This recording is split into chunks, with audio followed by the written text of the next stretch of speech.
Hello, my name is Merwin Huang. I live in Nanchang City, Southeast China. I'm a freelance writer and translator. Today, I'm going to tell my encounters with the Chinese Communist Secret Police. I have been monitored, harassed for 18 years from 2002 until now. I'm telling my story not because I think I could seek justice here, but because I think even I cannot get justice, at least I should tell the truth to people inside China and abroad to let people know more about the true situation in China.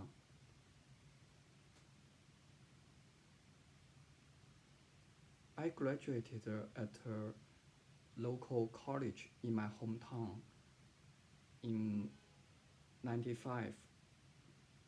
I'm 47 years old. And in 95, I went to Shenzhen to work. From 1999, I worked as an editor of two internet companies. Occasionally, I published some blogs. It's not related to my work about current affairs. I don't know whether that attracted the attention of secret police.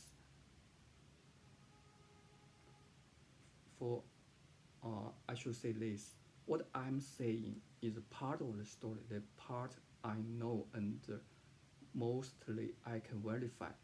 There is more to these things happening to me because these people mostly operate in the dark, and this is the truth to other people who are monitored by secret police.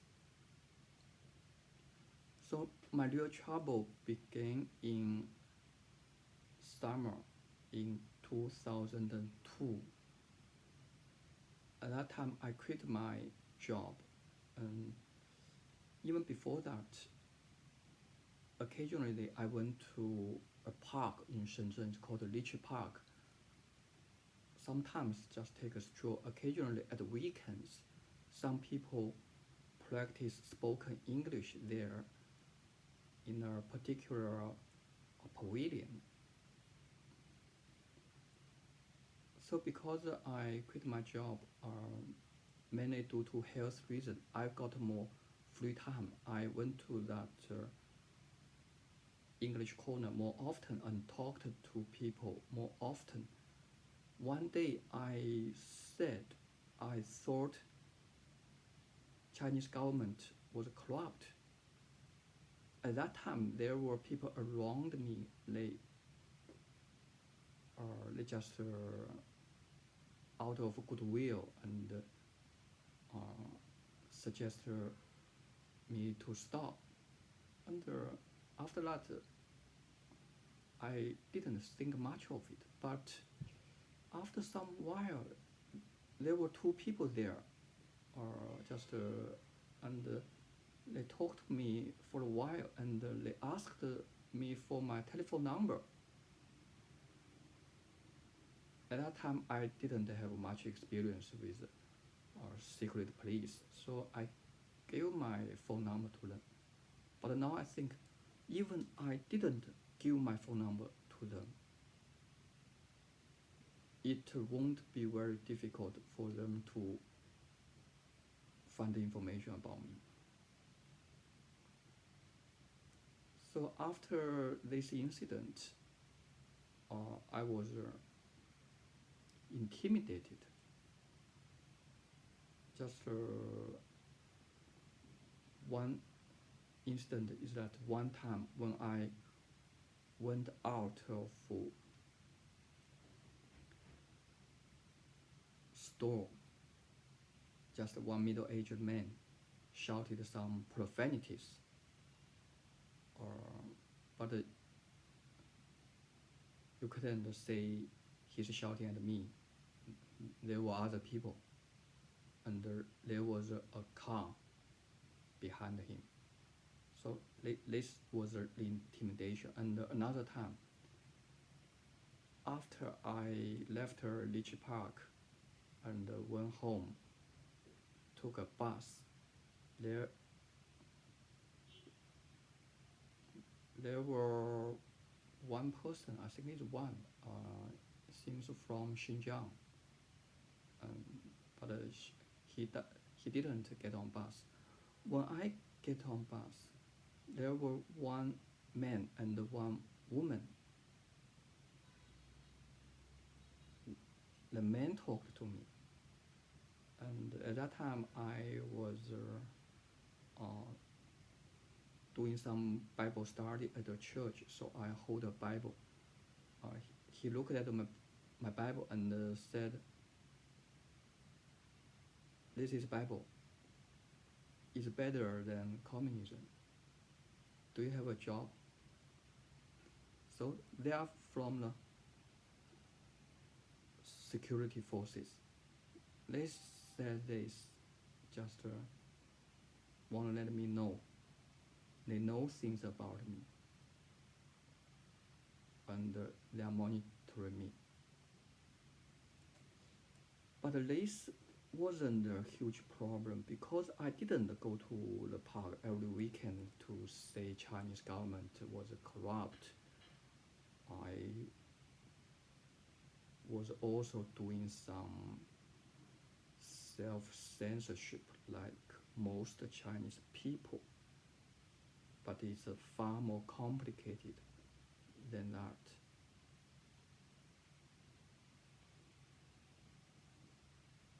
The bigger problem actually is not what I said in the park, is that they start investigating into my past. Several months later, when I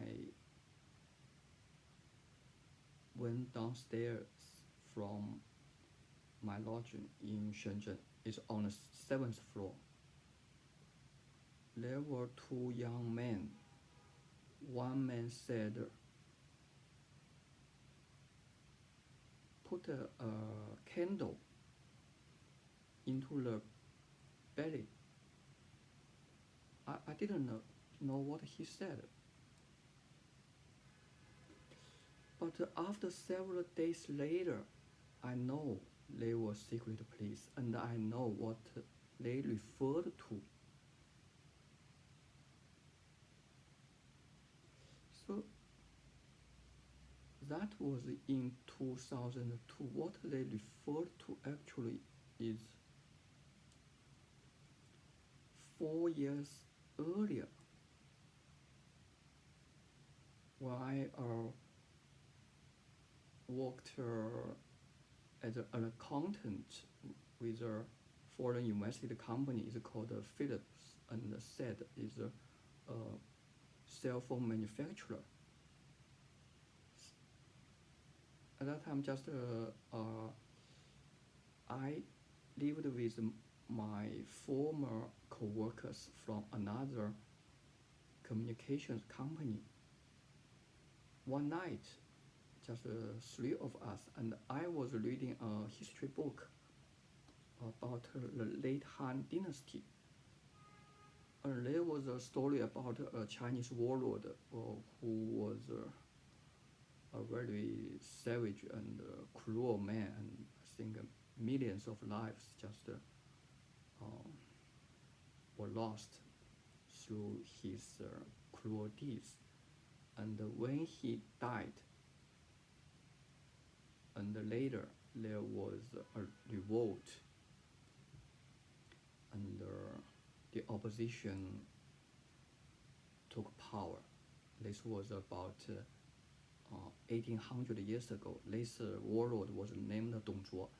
And then people, because this warlord had killed too many innocent people, people hated him very much, so they dug out his body and burned his body alive, or not alive, his dead body.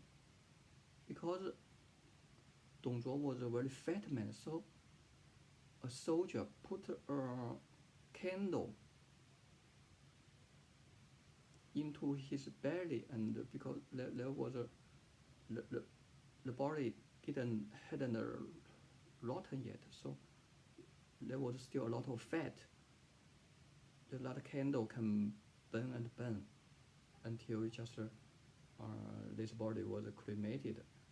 And I told her with my roommates about this story, and then we just went to another body of kind of country, the most powerful man, because Mao Zedong's body was also in a mausoleum. I thought Mao's body should be cremated. It's illegal to keep his body in the mausoleum because in his written will, he stated very clearly that after he died, he would be cremated. So this is my open opinion, no secret to that. But I compared Mao to Dong Zhuo, and my roommates also they will think about that story. Maybe they must have told other people about this story and the association. Although I dislike dictators very much, I'm not interested or obsessed with dead body. A dead body belongs to nobody. If you hate somebody, you don't hate his body. I'm beyond that. But maybe my former co-worker, my roommates, and another co-worker, they just, I don't know how do they also actually, they also make fun of this story. But it is me who initiated this topic. Maybe the secret place, they found this information, everything. I just fancy a plan of doing something to Mao's body. I think he should cremate it, but I said I'm not obsessed with the dead body. It belongs to nobody. Later I found out. So this is the thing. When they notice somebody, they just dig it deep. 1 year, 2 years ago, 3 years ago, maybe 10 years ago, they found something about you. They will make use of it. And if you have said something, done something in the past they didn't know, but they know now, they will start investigating. But this still was not very big because there was no proof of it. Right? I don't write it down. But my attitude is open. People should doing things according to the dead person's will.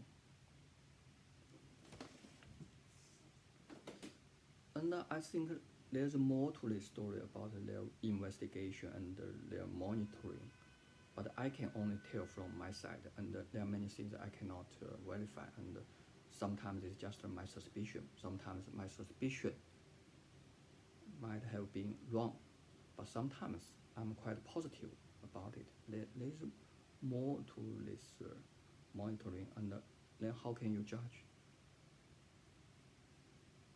Maybe one barber talk to me uh, very often and ask things about personal things about me. Maybe he was instructed by the police, maybe. And how about the stranger you met in the park?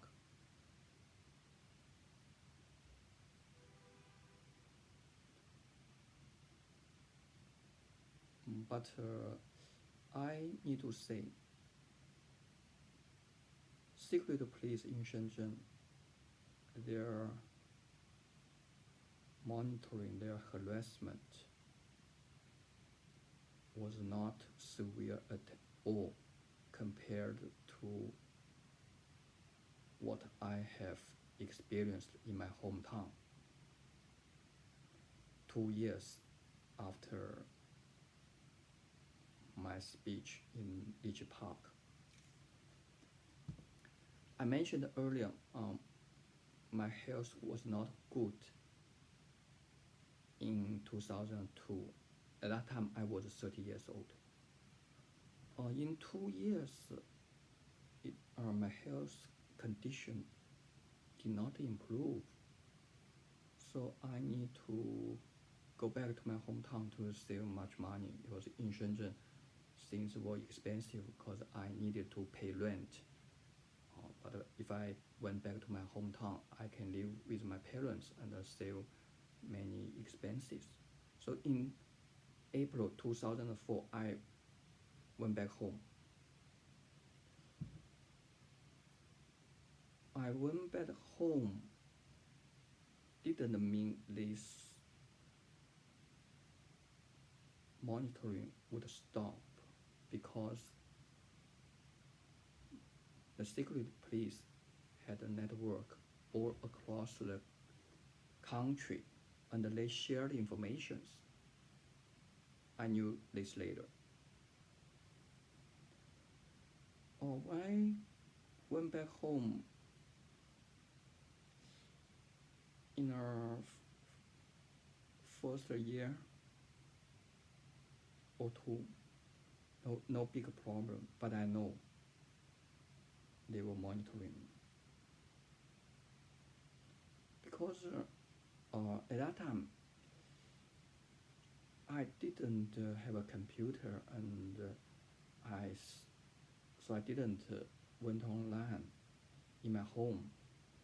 In Shenzhen, I wrote blogs because I use my computer at work in a company. But after I quit my job and after I went back Nanchang, I didn't have a personal computer, so there wasn't much to investigate about my publishing. And also I kept going to the park, but I seldom talk to people about politics.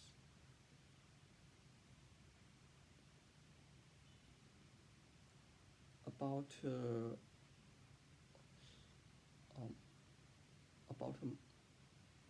more than half a year later, I went to the provincial library, and later I know there also is a place to practice English in a nearby campus of the normal university.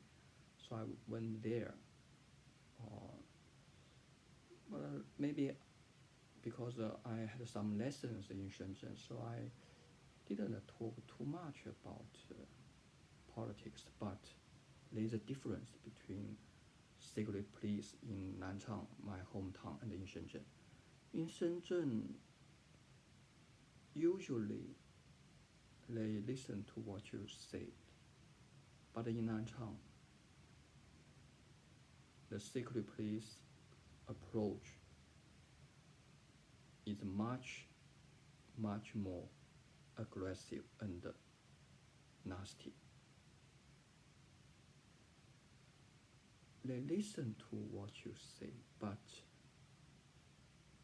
they seduce you to say something they want to know. they just set a trap. For example, when I went to the library, there was a director of the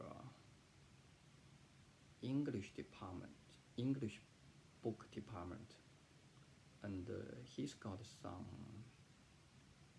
assistants. Obviously, they were intelligence people. So when I go there, when he found that my spoken English was relatively fluent, and when at that time, when we were talking about Syria and Lebanon, and he just come say, we say about army. I said, then he come to, let's talk about the Chinese army. Chinese army, they can kill innocent people. For example, on June 4th in 1989. So what kind of people at a public library could be so outspoken and criticizing Chinese government? He was fishing. At that time, I wasn't as experienced as I am now, but I was not either very stupid. I know they were secret police, but their method seemed very crude, nasty, just this kind of scumbags, and that's what communists should be, right? Scumbags. So I didn't respond, and other people also didn't respond, and not only me and other people there. But I just want to say they pay more attention to me than other people. Why? One reason is because compared to average Chinese people, my English is better. Maybe they think I'm a potential troublemaker. Another reason is that because I care about current affairs, so I know more than average people. So these people, they are just kind of say some. Usually they have some mental problem themselves, not very normal people. They will think maybe suspect I'm a spy. Actually, at that time, due to health reason, I cannot find a full-time job, and I could not make ends meet. I need financial support from my parents. So if I were a spy for Taiwan or for the U.S., why was I so poor? So you can judge the wisdom of those people, but they suspect that. So I think people with a very high IQ would not choose this profession if they do this for money. If they can do other things to make money easily, why do they do this? So usually some people with some problems and nasty people, and if they pay attention to you and work on you, and God bless you, it's not easy for you to just throw off them.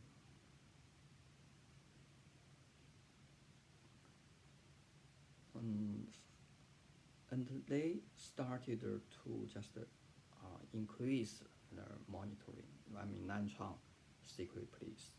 Of course, when I came here, they would be notified by secret police in Shenzhen about my situation, maybe my public speech, and that just casual talk about Mao's body, because they do it more directly. One person, he said to me, he said, Mao was a very bad person. He persecuted Liu Shaoqi during Cultural Revolution. He should be severely punished. So why he mentioned Mao? Not because they got this information, what I said in private several years ago. But I had even I wasn't a very careful person. I wouldn't talk about this in public with a stranger. As I said before, the Nanchang secret police, they were much more aggressive, and their approaches were more crude. If they wanna follow me, they follow me almost everywhere. Public park, hospital. They wanted to know what health problems I had, and their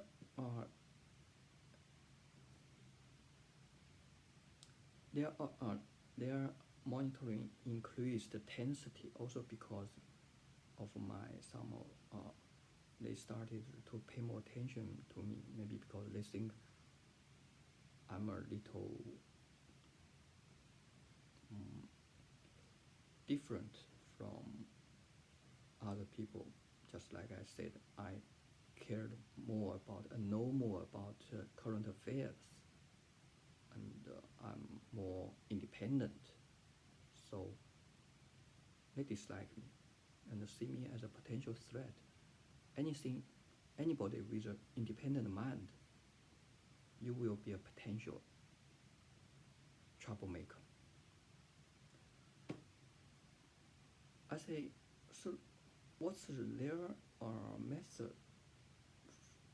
They have many methods, and everywhere I go, they want to know. Every person I know, they want to know. Almost everything. I went to the hospital. They will send other people to the hospital. Of course, these people, they wouldn't say, I'm here following you. Everybody can go to the hospital.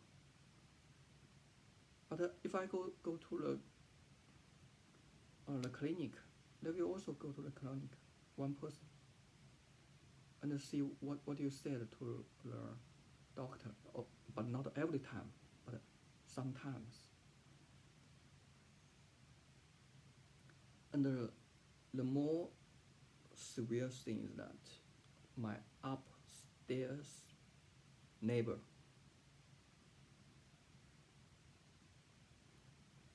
they were sent by secret police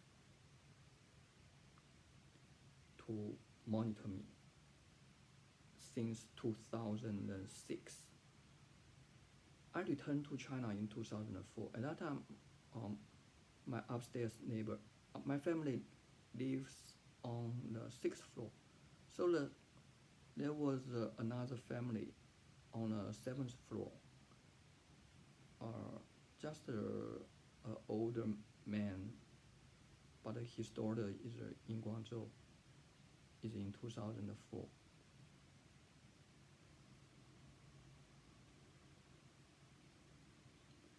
But in 2005, I think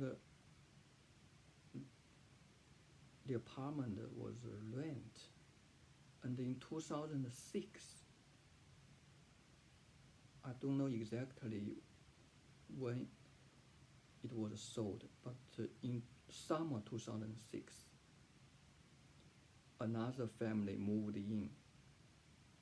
This apartment block has several buildings. They were built by a state-owned factory where my parents worked for at that time. At that time, the factory was not bankrupt yet. So these people, they were colleagues with my parents. Another worker from this factory, she bought this apartment. Her daughter married to a man, and it seems maybe the man's parents were also workers from this factory. But before they moved in, they started renovation, decoration, and it was very, very noisy. Maybe it is normal. If somebody wants to renovate an apartment, it can be noisy. But later I know they were sent by the secret police, so you can know how bad the secret situation could be, and you can know how low these douchebags can go. They just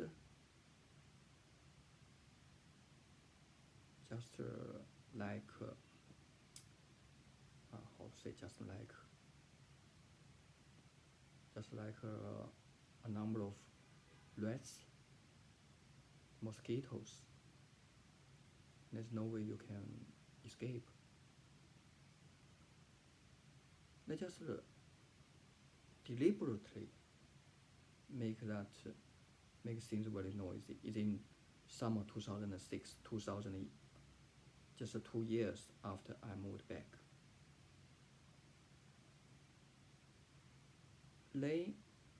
This decoration lasted for 3 to 6 months, and just noisy. And when the family moved in, it was also very noisy, because the decoration, they just lay some wood planks on the floor and made the floor very noisy when they walk on it. Before it just was cement. They deliberately doing this. I didn't know this from the beginning, but later I figured it out little by little. So that's also why I think it is necessary to tell my story to other people, because many people in China and in abroad, they still don't know these approaches, these detailed things of communist secret police. I think I tell my story can help other people to protect themselves more. They make they also know where my bedroom is.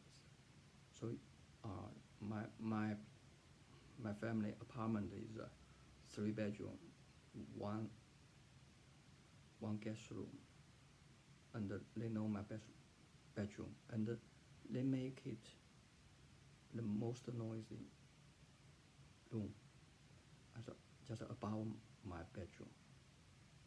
This was in 2006, but nothing went. They still didn't intimidate me like police in Shenzhen. Maybe I didn't say very loudly Chinese government was corrupt. But once in a library, the library staff brought one person. That person was police. Maybe at that time they want they don't have very advanced tools. They just want one person to listen to what I said. And they say something criticizing the government. I didn't join in. So that person was unsatisfied, maybe think these people are library staff were wasting his time because I was not a critic of Chinese government. So I saw this. Totally like it was a farce. But of course inside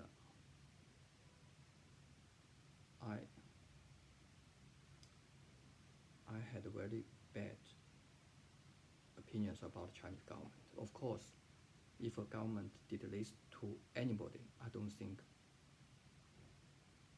another person, if he still has a normal mind, he will think highly of this government, which persecuted him for no good reason. And so after this, why they do this? Because my neighbor, why do they send this person in? At that time, it will cost them about 250,000 yuan. Is about 40,000 US dollars to buy that apartment. But I think they had money.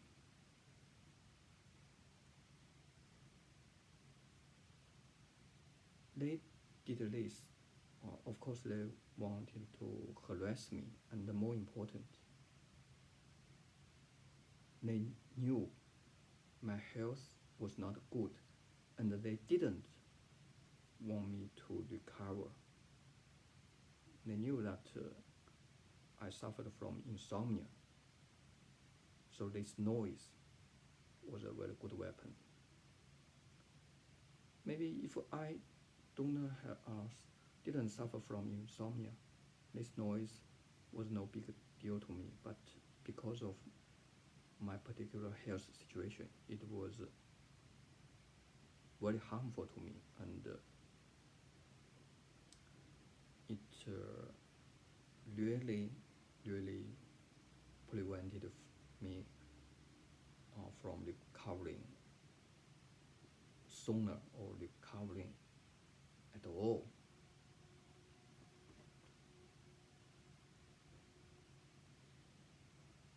Yet they didn't do something very openly intimidating until that time. But in 2007, something happened.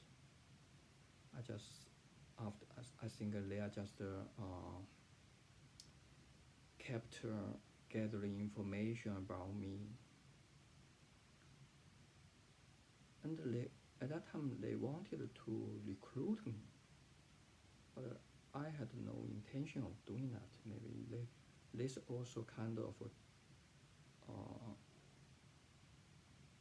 make them disappointed. In 2007, something happened. They maybe because of I said something in a park, I said human rights criminals should be hanged. I think I said nothing wrong. I said this here out loud. Human rights criminals should be punished, and those most severe offenders should be hanged, including human rights criminals in China. Nothing to hide. But because of my saying this, and because of my past remarks, or some not public remarks, just they really publish you because of your thoughts. Believe me or not, they want to know if they think in China, if you think you keep silent, you are okay. Sometimes you are not. If they think you are a potential threat to them, if they think your thoughts are dangerous, they start working on you. So for people like me, this is just a thing that will happen sooner or later. And because of my remarks and because of my thoughts and because of my refusal to join them on March 15, 2007, I was physically assaulted. The assailant, of course, wouldn't say he was sent by the secret police. It happened in a dancing hall. The assailant was a man. He just punched me twice. When I called the police, he and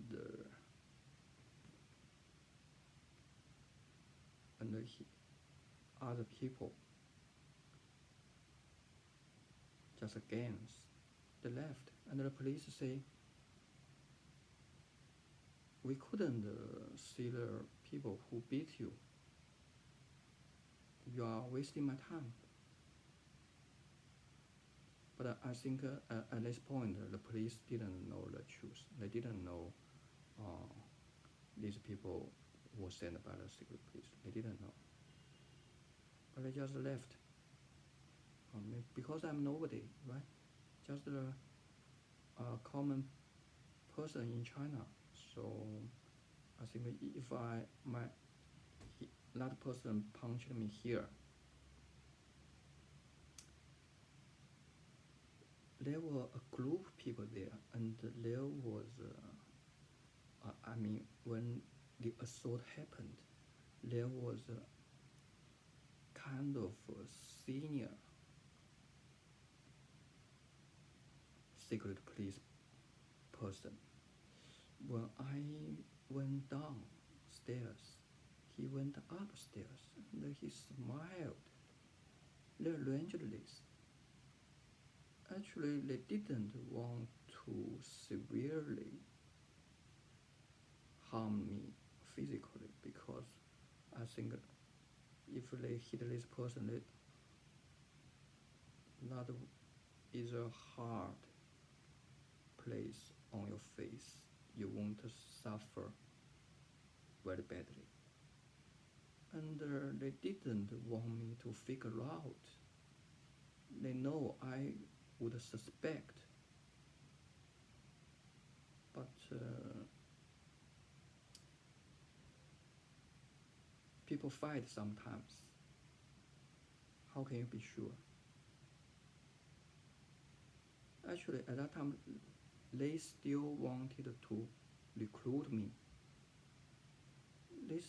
So you can see their strategy. They want to intimidate you, and sometimes they harass you, even assault you. But at the same time, they very rarely do it openly unless they have to. So they just want to confuse your mind, make you confused, and paranoid, and self-doubting. They want you to doubt your own judgment. Maybe this assault was from them, maybe not. They just want to confuse your mind. If your mind is confused, they can make you give up your independent thought and join and work for them. For example, my neighbor, he will never say she's from the secret police. There are noisy neighbors. She has a grandson. A toddler can be noisy, right? So they will say, this is your problem. You are too paranoid. They want to intimidate you. If they don't intimidate you, they cannot make you subdue. They know threats must be used. But at the same time, They want to confuse you. And after you are threatened and confused,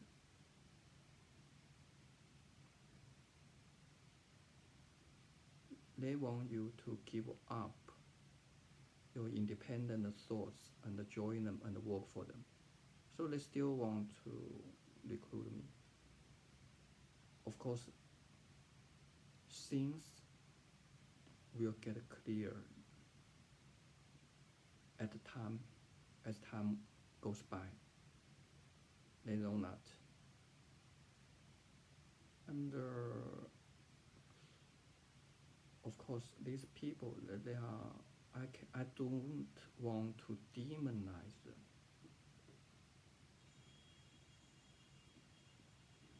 They are not all the same.